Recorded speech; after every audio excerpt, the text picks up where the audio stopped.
এখন যে সরকার আছে এই সরকার যেরকম সন্তান হবে বলে আপনি মনে করছেন, এই সন্তান এরকম সুস্থ না।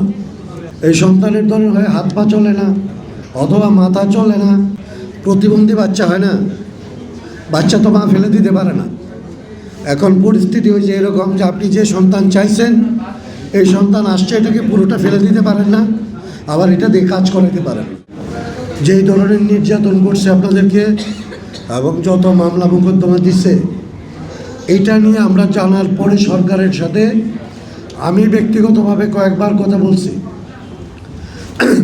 আমি সরকারের সাথে এগুলো নিয়ে ঝগড়াঝাটি করছি এবং প্রাথমিকভাবে সরকারের যে আইন মন্ত্রণালয় তারা আপনাদের সাথে আমার সাথে কথা দিছিল যে আপনাদের যে সমস্ত লোকজন এখন পর্যন্ত জামিন পায় নাই, তারা যদি জামিন চায় তাহলে তাদের যাতে জামিন হয় সেই ব্যবস্থা সরকারের দিক থেকে করবে।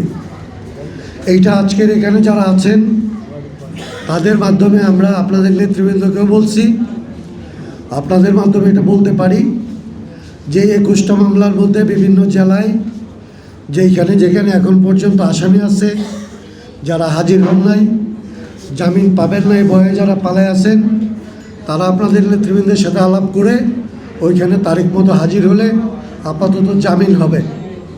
পরবর্তীতে আপনাদের মামলা প্রত্যাহার করার জন্যে আমরা বলছি, সেটা এখনও পর্যন্ত আমরা কথা পাই নাই। তো আমরা বিশ্বাস করি এখানে যারা আছে এবং অন্যান্য রাজনৈতিক দলের যারা নেতা আছে সবাই মিলে আমরা বললে এটা বাংলাদেশে এখন হবে। বাংলাদেশের একটা ধরেন অদ্ভুত ব্যাপার হয়েছে, আমি কথা বলতে পারতেছি না, কিন্তু একটা কথা বলে আমি কথাটা শেষ করি। বাংলাদেশ একটা বিপদের মধ্যে আছে এখন এক ধরনের। এখন যে সরকার আছে এই সরকার এরকম একটা সরকার আমরাই চাইছি, সবাই চাইছে এরকম একটা সরকার হোক। এই সরকার আপনার চাওয়া সরকার, কিন্তু এই সরকার হওয়ার পরে এই সরকার দেখবেন যে এই সরকারটি যতটা সুস্থ, যেরকম সন্তান হবে বলে আপনি মনে করছেন এই সন্তান এরকম সুস্থ না। এই সন্তানের ধরনের হয় হাত পা চলে না, অথবা মাথা চলে না, অথবা বুঝ কম, এরকম প্রতিবন্ধী বাচ্চা হয় না, বাচ্চা তো মা ফেলে দিতে পারে না।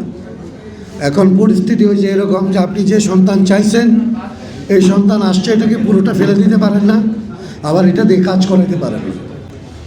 এরকম একটা বিপদের মধ্যে বাংলাদেশ পড়ছে।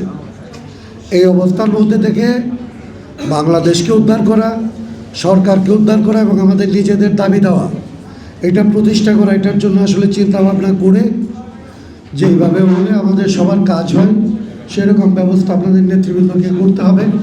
সেই কাজে আমরা আপনাদের নেতৃবৃন্দের সাথে থাকবো, পাশে থাকবো, এই কথাটা আমাদের